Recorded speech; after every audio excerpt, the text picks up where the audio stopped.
Boa tarde a todos. Vamos dar continuidade na nossa aula de saúde da mulher. Hoje falando de fisioterapia na gestação e as modificações fisiológicas que ocorrem durante esse período, que é um período tão importante para a mulher, com tantas mudanças, né?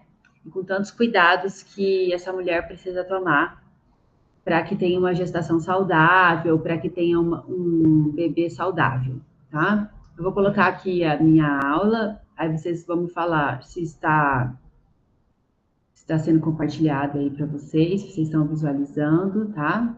Só um minuto.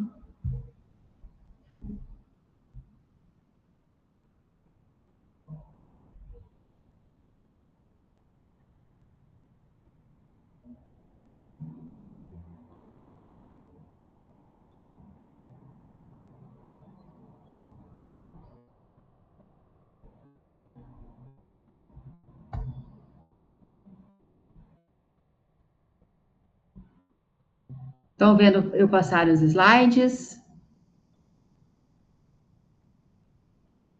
Está passando para vocês? Está no primeiro, na mão.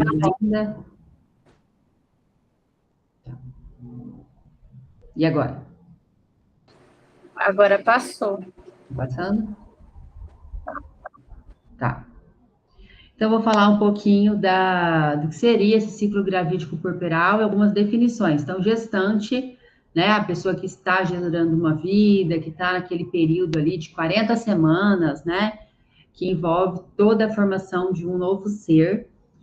O trabalho de parto envolve desde o início das contrações fisiológicas e o rompimento das membranas, que é a placenta, até a saída do bebê e, por final, a saída da placenta. E o puerpério envolve ali o período pós-parto. Então, ele envolve do momento da saída da placenta até 40 dias após, né, esse nascimento, tá? Isso é algo fisiológico, compreende um ciclo de vida da mulher, né? A mulher é capaz de ter essa vida reprodutiva. E, infelizmente, 40% das gestantes têm alguma forma de morbidade, ou seja, alguma doença, algum problema de saúde, tá? Sendo que 15% dessas mulheres vão ter que interromper a gestação, né?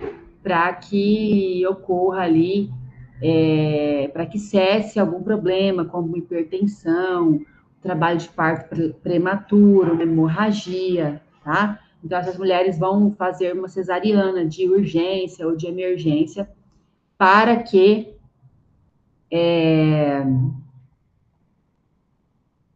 só um pouquinho, para que essa criança possa nascer e tudo possa ocorrer, né? Então, deixa eu deixar algumas pessoas entrarem aqui, não sei por que, sabe por que pede? Porque a pessoa entra sem o e-mail da UFMS, e aí fica aparecendo para mim autorizar. Então, sempre que vocês puderem entrar pelo e-mail da UFMS é melhor, porque daí a pessoa não precisa ficar autorizando, tá? Bom, então a gente vai falar um pouquinho das modificações fisiológicas que ocorrem nesse período. Não são só modificações corporais, né? Não é só o corpo que muda, a mente também muda, e a própria mulher muda, e a sua família, o seu entorno, o seu companheiro, as pessoas que estão acompanhando essa gestação mudam também. Por quê? Diversos fatores estão envolvidos na manutenção dessa gestação. Primeiro, são as adaptações do organismo materno, né? Segundo, a velocidade de crescimento desse bebê e essa vulnerabilidade que envolve mãe e filho. Deixa eu só colocar aqui no silencioso, porque senão vai ficar tocando no celular. Deixa eu ver como que faz para parar de... Tem que parar se ficar fazendo barulho.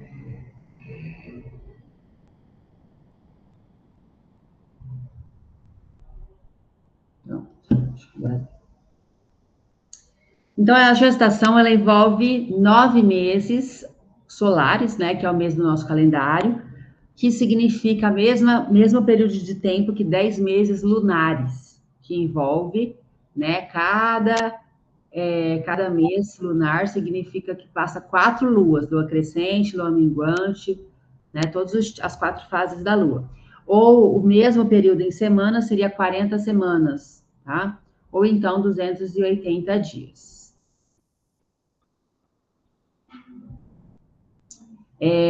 Vamos fazer também alguns termos que a gente utiliza. O período embrionário, quando que eu digo que é um embrião e quando que eu digo que é um feto? O feto é a partir da 13ª semana de gestação. Antes disso, não é um feto, é um embrião, tá? O embrião, ele é até desde a fecundação, quando aquele óvulo é fecundado, até a 12ª semana, tudo bem? Quando que eu digo que a pessoa nasceu prematura ou nasceu no tempo correto? Então, quando o bebê nasce antes da 37ª semana, ele é um bebê prematuro.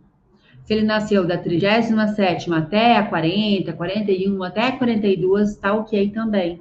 Agora, ele é um bebê considerado pós-termo se ele nascer a partir de 42 semanas e 1 dia, tá? Então, esses são os termos corretos.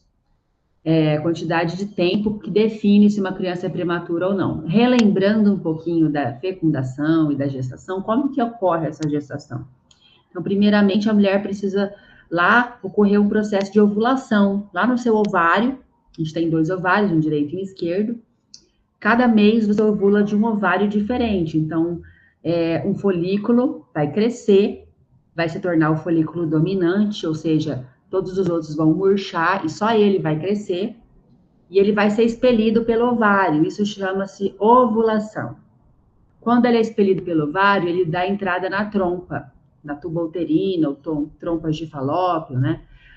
Dentro da tuba uterina, ele vai andar alguns dias ali, de 3 a 4 dias, até percorrer toda essa tuba, que é onde ele já pode ser fertilizado, porque o espermatozoide, ele é depositado ali na vagina, ele vai entrar pelo colo do útero, ele vai entrar lá dentro do útero, ele vai entrar dentro da trompa, até ele encontrar esse ovário e entrar dentro dele. Quando um entra, os outros ficam de fora, né? E só esse, então, espermatozoide que conseguiu fertilizar o óvulo e vai se tornar um embrião.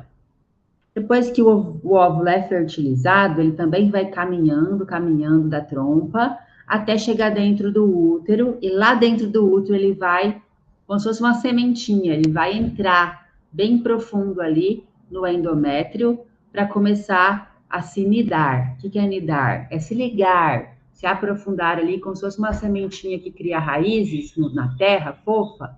Então, ele vai entrar ali, ele vai se fixar, e isso vai permitir o seu crescimento. Quando ele não consegue se fixar, ele já vai ser expelido ali junto com a menstruação. Tudo bem? Estão acompanhando até aqui? Estão conseguindo ver a passagem dos slides? Espero que sim. Aqui também nesse slide fala também um pouquinho do início da gestação, né? Como que ocorre. Então, eu tenho ao mesmo tempo a maturação dos folículos, de um folículo primordial até se tornar um folículo dominante, e o útero, que a carequinha ali na fase menstrual, ele descama e fica bem lisa a sua parede, bem carequinha, ela vai aumentando, crescendo, até se tornar um solo bem fértil, entre aspas, bem grosso, para que o útero possa receber esse embrião, tá certo? E o local ali no ovário, onde era o óvulo e saiu, ele vai ter um outro nome, chamado de corpo lúteo ou corpo amarelo, que é onde vai produzir um pouco de hormônio ali no início da gestação, sendo após isso substituído pela placenta, tá? Após as primeiras semanas, aí a placenta é que vai começar a ser responsável pela produção de progesterona, mas no início é o corpo lúteo ou corpo amarelo, ok? Próximo slide, né? Então, a fecundação, ela pode durar até 14 dias, assim como a ovulação, a primeira fase do ciclo menstrual, ela dura, em média, 14 dias, né? A fecundação também, porque até o óvulo fertilizado, caminhar pelas trompas, entrar no útero e se fixar ali, demora vários dias, tá?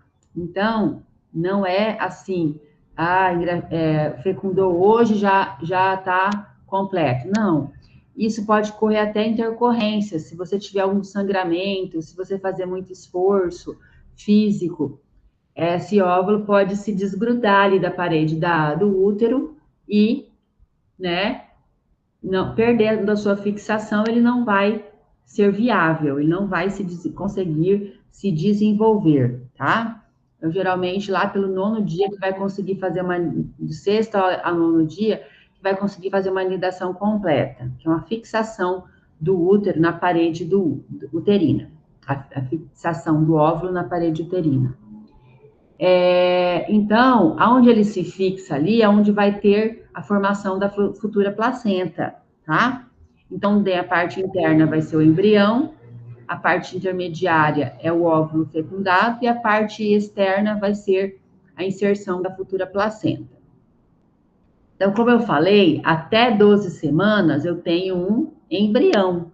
A partir da 13ª semana eu já tenho um feto. Porque no início o bebê ele não vai crescer, ele vai formar, né, todas as células necessárias para o desenvolvimento dessa criança. E o feto não, ele já tem ali as células necessárias, ele vai começar a crescer de tamanho, se desenvolver, ter uma hipertrofia, tá bom? Como que eu calculo a data provável do parto? Sempre tem uma regra, né, que a gente usa como ponto inicial o dia, né, o primeiro dia da data da última menstruação, que a gente chama de DUM. Então, digamos que a pessoa, a última menstruação dela, hoje é dia 18, tá? De outubro.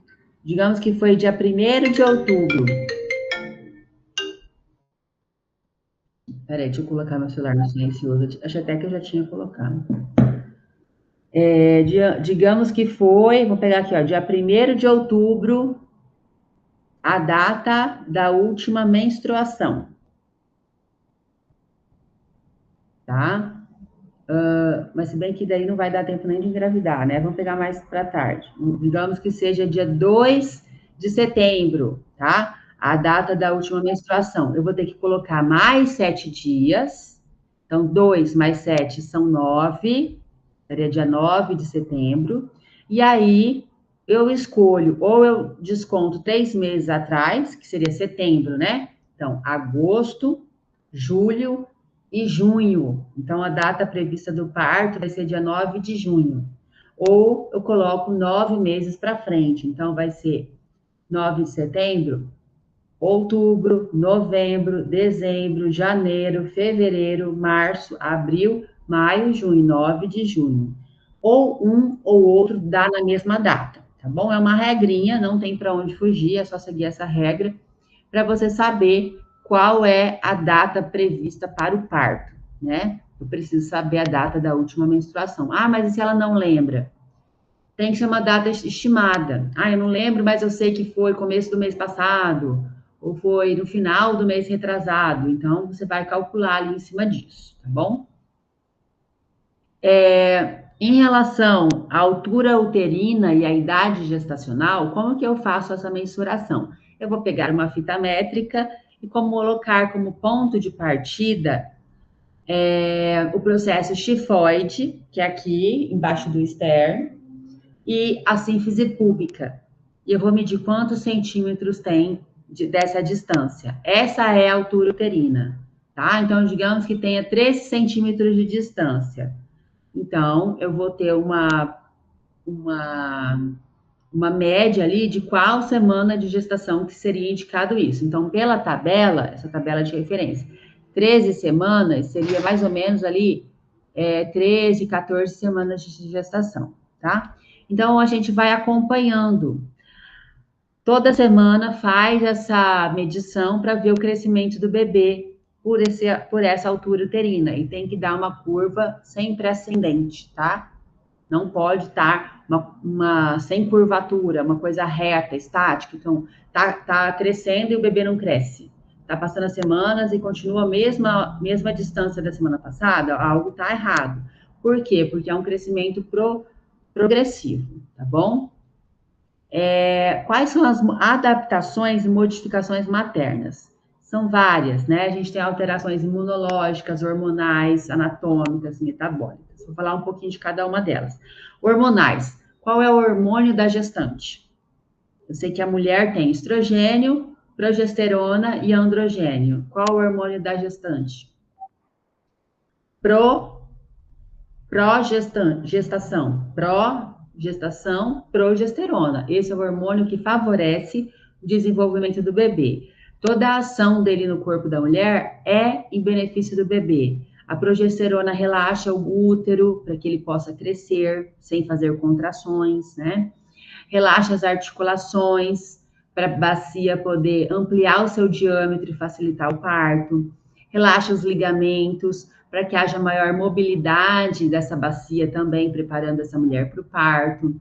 Relaxando a musculatura lisa, uterina, ele vai relaxar toda a musculatura lisa do corpo da mulher, inclusive dos vasos, né? Por isso que as mulheres ficam muito com veias varicosas, com varizes nas pernas, com inchaço nas pernas, edema, por causa dessa dilatação das veias, tá? Imunológicas. A principal alteração imunológica é que o bebê, ele é um outro ser, com outro DNA. Então, ele é um corpo estranho para o nosso organismo, ele é um corpo estranho. E por que a gestante não expulsa? Por que nos nossos leucócitos, linfócitos não vão lá e combatem esse corpo estranho? Porque na gestação há uma redução da imunidade da mulher. A mulher diminui o seu sistema imunológico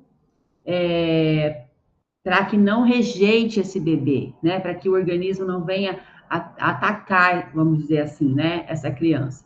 Então, a gestação é um estado de imunodepressão.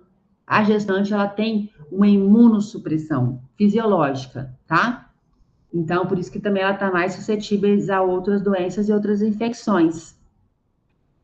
Alterações anatômicas, musculoesqueléticas, nós temos a anteriorização do centro de gravidade da mulher, né? A barriga cresce, o seio cresce.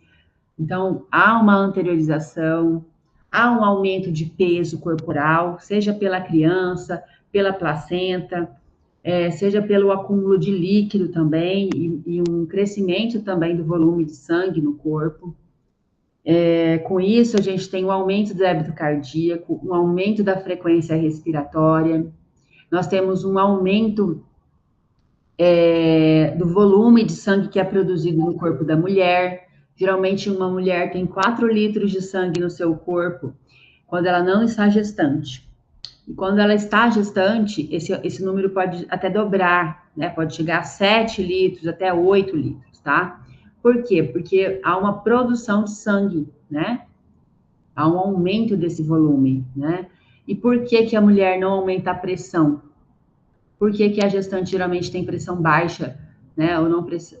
Algumas têm pressão alta, mas aí já é uma doença, né? Mas fisiologicamente dizendo, a gestante fica com a pressão um pouco baixa.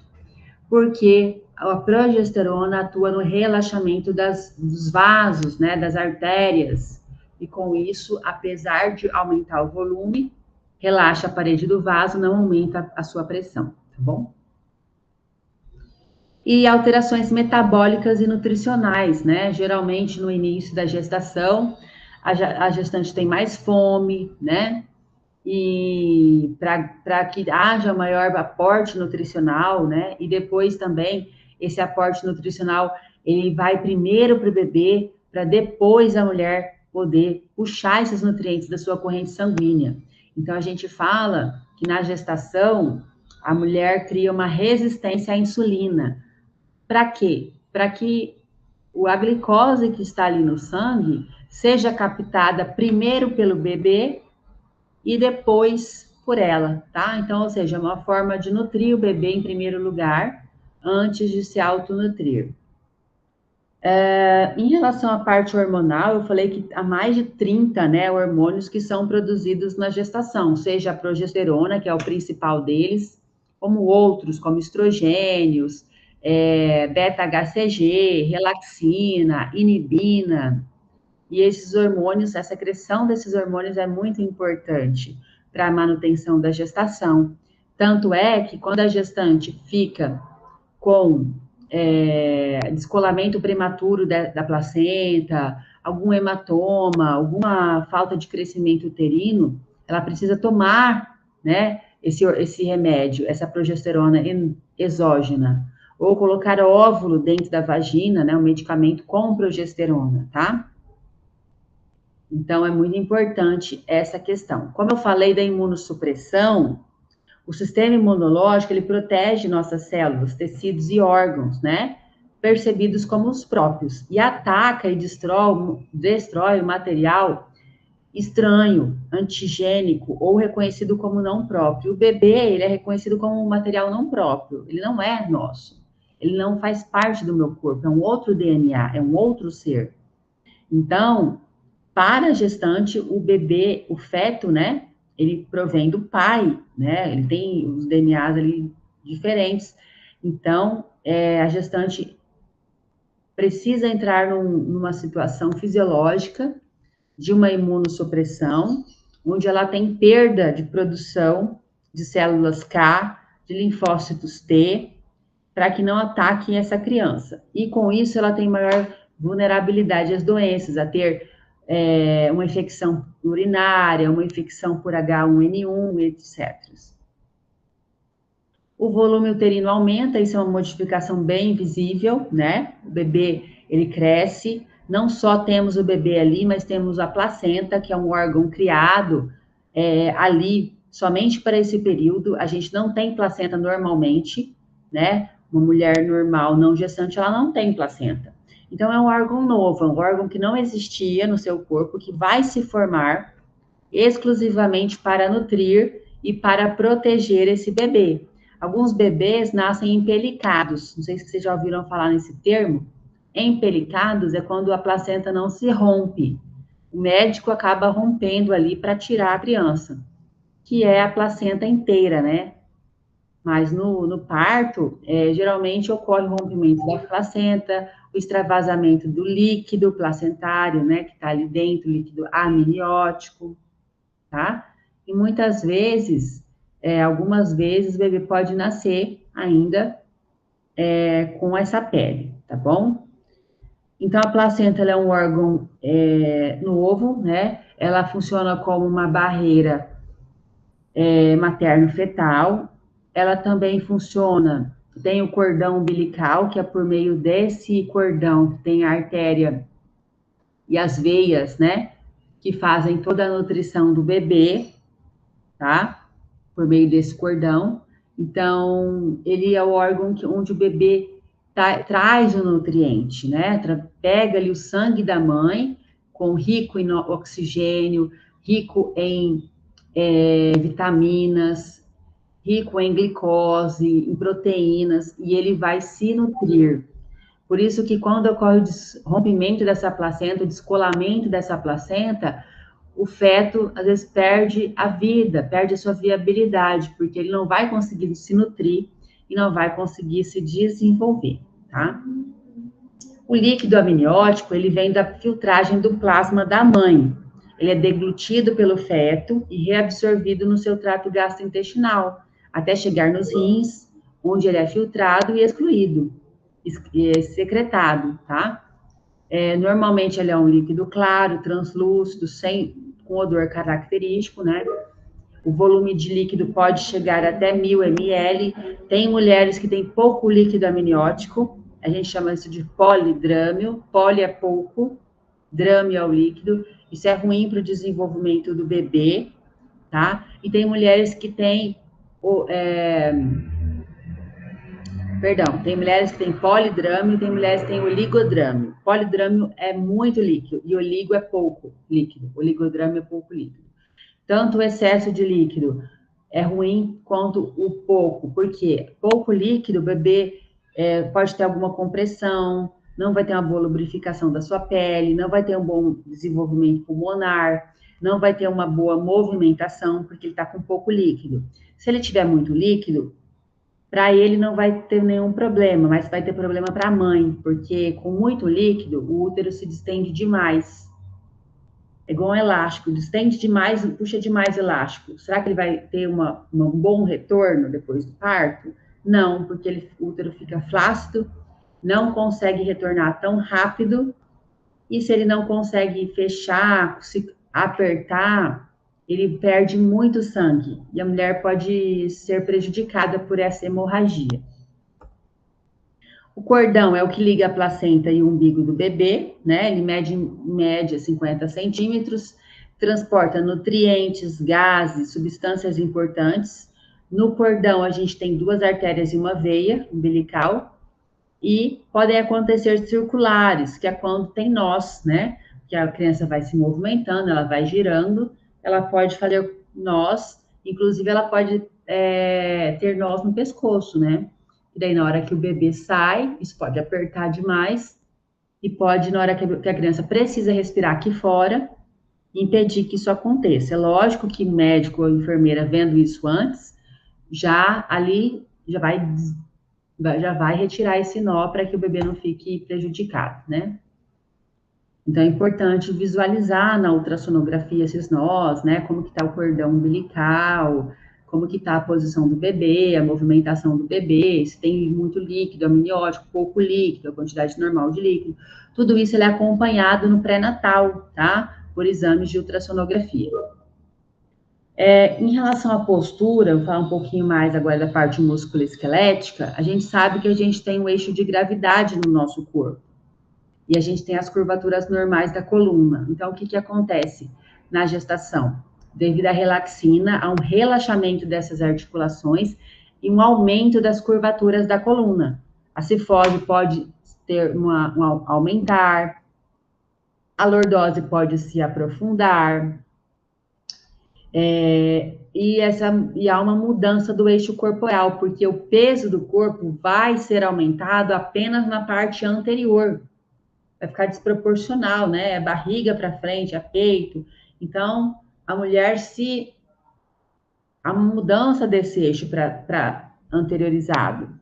E com isso, a marcha da mulher também vai ficando aquela marcha mais anserina, que a gente chama conhecida como marcha da gestante, como se fosse andar de pata, né? Então, essas modificações musculoesqueléticas são devido ao relaxamento dessas articulações, relaxamento do cóccix, da coluna lombopélvica, relaxamento da pelve, tá? Isso pode gerar dor, desconforto, né? Muitas mulheres têm pubalgia na gestação, têm queixas de dores lombares, dores nas costas, na região sacroiliaca. E os próprios músculos, né, também vão ficar tensionados, porque quem que contrabalança esse peso excessivo anterior? Né? A musculatura dorsal, né? Ela que tem que sustentar. Então, isso pode gerar pontos de dor, pontos gatilho, né? Espasmos musculares, que o fisioterapeuta tem como objetivo também estar cuidando aí dessa saúde musculoesquelética na gestação, tá? Outras adaptações que ocorrem nos órgãos internos. Então, dá uma olhadinha nessa foto e me responde, cadê a bexiga dessa mulher? Cadê? Está totalmente comprimida pela região occipital da cabeça da criança. Então, o colo do útero está ali comprimido. A bexiga também está comprimida. Então, pouquinho quantidade de líquido já vai encher, já vai dar vontade de fazer xixi. Por isso que a gestante vai muitas vezes ao banheiro, né? De hora em hora, a cada 2 horas. Pode ter também algum escape de urina devido a essa compressão excessiva, tá? E o próprio diafragma também está comprimido, né? O pezinho da criança, às vezes, quando ele chuta ali, chuta lá na costela, embaixo da costela da mulher.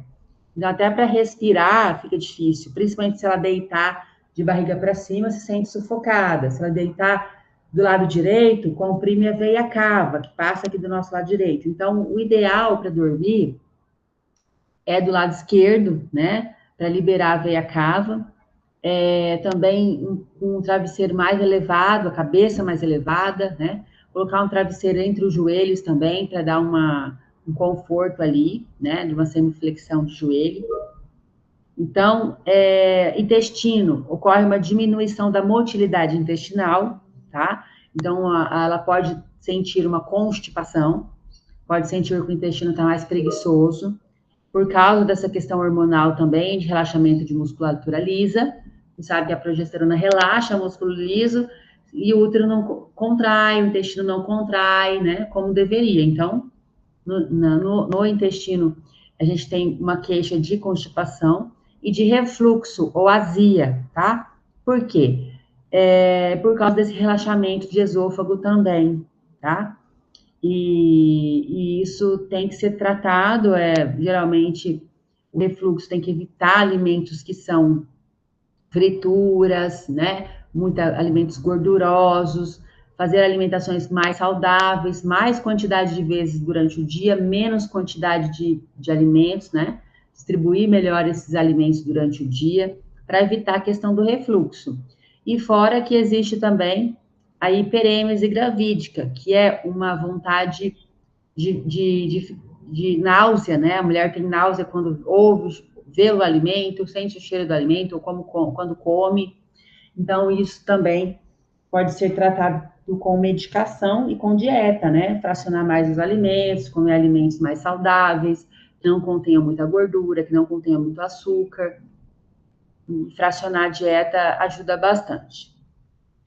Em relação ao pulmão, as respirações vão ficando cada vez menos profundas e mais superficiais, porque o diafragma não vai ter tanto espaço para ele fazer as suas distensões, né? Então, até o pé da criança ele vai ficar empurrando ali o diafragma para cima. Então, ela não tem mais aquele espaço do diafragma descer e voltar. Vai ficar muito restrito ali, tá bom? Em relação a alterações circulatórias, como eu falei já anteriormente, nós temos um aumento do débito cardíaco de 4 para 7 litros de sangue por minuto. Ao mesmo tempo, pelo relaxamento das artérias, pela ação da progesterona, a gente tem uma queda na resistência vascular. E com isso, a gente tem uma maior quantidade de sangue no mesmo sistema, sem aumentar a pressão. Devido à veia cava, que fica ali fazendo retorno venoso, muitas vezes ser comprimida pelo útero, principalmente nessa posição que eu te falei, de decúbito dorsal e decúbito lateral direito, e também pelo tamanho do útero, às vezes ficar muito tempo sentada, não fazer atividade física, não fazer uma hidroterapia, um sedentarismo, isso favorece que haja o edema, né? Então, você vê a gestante lá, tá com aquele pezinho, parece um pão. Aí você aperta, tem aquele sinal de cacifo, que é quando fica um buraco ali onde você colocou o seu dedo e retirou. Isso significa que ela precisa melhorar o seu retorno venoso linfático. Como? Com exercícios miolinfocinéticos, né? De flexão e extensão de membros de pés, de tornozelo, inversão e inversão, movimento circulatório do tornozelo, fazer uma caminhada, fazer uma hidroterapia, fazer um pilates, tudo isso vai ajudar a melhorar esse retorno venoso, tá? Senão, realmente, é muito líquido e sem a força muscular da bomba que a gente tem na panturrilha, esse líquido vai ficar estacionado aí nos membros inferiores, tá bom? Uma coisa também que é bem interessante é quando a gestante fica com anemia. Geralmente é no início da gestação, e geralmente às vezes a pessoa fala assim, eu descobri que eu estava grávida porque eu fiquei com anemia, e aí fui ver a causa e vi que estava grávida. Por que toda gestante, na verdade, toda gestante tem um pouco de anemia no início da gestação, tá? Por que isso acontece? Porque aumenta a produção de sangue. E a produção de plasma, ela é muito mais rápida e muito maior quantidade, né, do que de eritrócitos. O que significa isso? Que a parte líquida do sangue, ela aumenta muito, e a parte sólida, que são as células, vão aumentando mais devagar. Então, por isso que há um fenômeno de hemodiluição, ou seja, o sangue fica diluído ali, dentre muito plasma e poucas células vermelhas, tá? Então, se você vai fazer um exame de sangue, deu anemia, opa, será que não estou grávida, né? Pode ser um sinal da gestação, tá? Mudanças nutricionais. Então, Geralmente, após as 24 semanas, a mulher cria uma resistência à insulina. Por quê? Para ter maior estoque de gordura, né? Para segurar ali, para a demanda fetal. Olha, vamos guardar aqui a glicose em gordura, vamos transformar o ácido graxo aqui em gordura, vamos estocar essa energia, porque a gente pode precisar dela mais para frente para o bebê. Então, o corpo pensa nisso, ó, vamos estocar aqui, porque a gente pode precisar dessa gordura depois para ter energia para o bebê. Então, a gente tem uma resistência à insulina, fazendo com que essa glicose fique mais no sangue, mais disponível para o bebê, tá? É uma forma também de suprir as necessidades nutricionais do bebê, em primeiro lugar, para depois só vir a suprir da mãe. Então, vocês viram quantas mudanças tem, né? E eu não falei sistema digestivo, né? Falei algumas coisas, que é refluxo, né? Por causa do relaxamento da musculatura lisa do esôfago. Gengivites podem acontecer porque altera o pH da boca e a gente tem, às vezes, uma facilidade de hipertrofia de gengiva. Estômago, a gente aumenta um pouco a parte do muco protetor, né, da região do estômago. O tempo de esvaziamento gástrico diminui, né? Então, isso leva a uma facilidade de você ficar com constipação intestinal. E tem que ser tratado. Tudo isso que eu falei tem que ser observado pelo profissional de saúde, tentar orientar as medidas para evitar ou para combater, algum medicamento que possa ser utilizado, a dieta, a fisioterapia, tudo isso são formas, né, que a gente tem para melhorar esses desconfortos que podem acontecer com essa mulher, tá? Nesse quadro aqui eu coloquei mais algumas coisas, então, no primeiro trimestre, geralmente a ausência de menstruação é o que vai levar essa mulher a perceber que está grávida. Aumento do sono e letargia por causa da ação depressora da progesterona, a mulher fica com muito sono. Estrias podem acontecer por causa do estiramento abrupto da pele. Estria nada mais é do que o rompimento das fibras elásticas da pele, fazendo uma cicatriz branca, né, que é a estria. Náuseas e vômitos também ocorrem muitas vezes no primeiro trimestre. Aumento das idas ao banheiro, constipação intestinal, que é se não fazer cocô todo dia, né? Ficar 2, 3, 4 dias sem o banheiro. E a linha negra, que é o aumento da melanina na região abdominal, fazendo uma linha, né, na região abdominal. No segundo trimestre, o que mais ocorre são as câimbras. A mulher já começa a perceber a movimentação do bebê. O bebê chuta, o bebê vira, se mexe, se movimenta. Começa a perceber a mudança do centro de gravidade, né? Perda do equilíbrio, por isso ela vai andando com os pés mais afastados, né? Porque fica difícil caminhar com uma barriga enorme, com os pés juntos. Então, você tem que ampliar um pouco a base, né? Abre os pés e vai andando de uma marcha que a gente chama de marcha anserina. Sangramento de gengivas, manchas que a gente chama de melasma ou cloasma, que são manchas na pele devido ao excesso de estrogênio no sangue, que vai fazendo com que aumente a atividade dos melanócitos, tá? Tem como tratar? Tem, usar filtro solar para prevenir, e depois do bebê nascer, tem tratamento para se clarear essa pele, tá?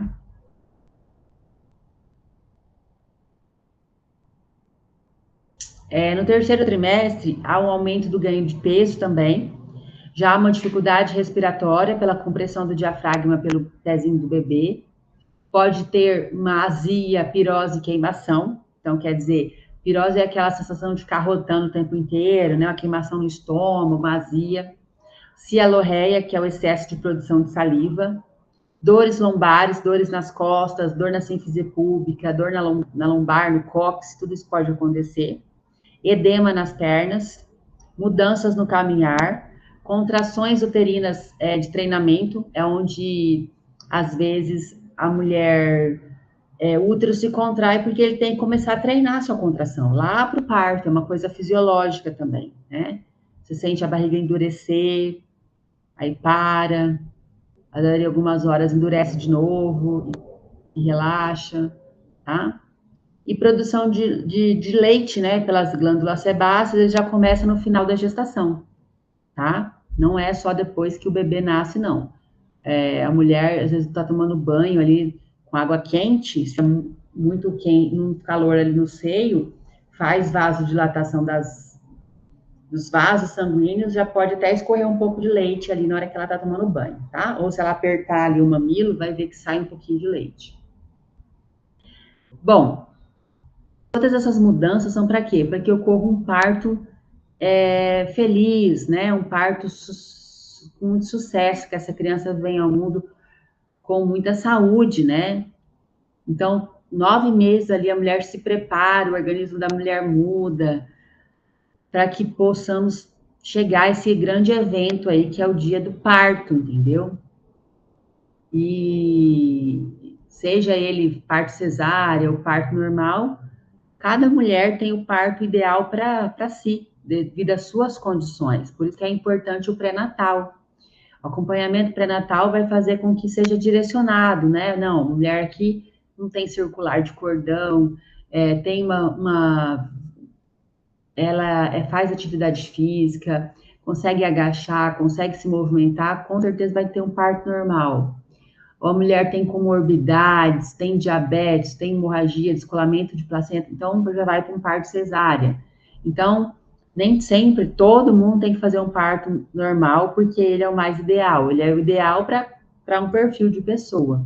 Então, por isso que seria interessante ter o acompanhamento pré-natal de todas as mulheres, para que o médico possa estar conduzindo o parto melhor para aquela mulher, né? Porque se a criança, por exemplo, está sentada, como que vai fazer um parto normal, né? Porque a criança tem que nascer com a cabeça em primeiro lugar, né? Não com o bumbum. A não ser que seja um médico muito experiente, que saiba fazer parto pélvico, vai conseguir fazer um parto pélvico, mas não é uma coisa normal, é uma coisa mais difícil de acontecer. Tem que ter uma equipe treinada, tá? Então, muitas vezes a equipe vai achar melhor fazer um parto cesariana, tá?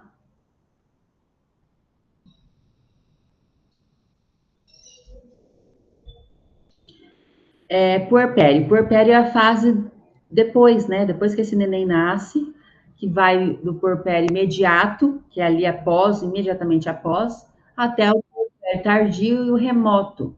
Vai até 40 dias pós-parto, onde essa mulher vai estar se adaptando com o bebê, se adaptando à nova rotina, amamentando essa criança, sabendo cuidar dela de forma que não sobrecarregue tanto a sua coluna, né? Sabendo pegar, sabendo trocar. Então, tudo isso pode ser trabalhado até durante a gestação, como pegar na criança, como fazer a troca da fralda, como dar banho. Tanto a enfermagem, a fisioterapia podem trabalhar, né, com grupos de gestante, onde cada semana vai estar falando sobre um determinado assunto. Uma semana vamos falar sobre amamentação, né? Outra semana vamos falar sobre vacina, outra semana vamos falar sobre Chantala, como fazer a massagem do bebê, banho. Então, é importante que essa mulher se prepare, né? Porque depois que a criança nasce, podem surgir muitas dúvidas de como cuidar. E por isso que é importante ter uma rede de apoio, seja o marido, a mãe, a sogra, que venha dar o apoio para essa mulher, tá? Eu coloquei 2 perguntas aqui para a gente tentar resolver, e depois eu vou dar um caso clínico para a gente também resolver, tá? Vou só pausar aqui a gravação, para a gente ficar mais à vontade daí para a gente estar falando.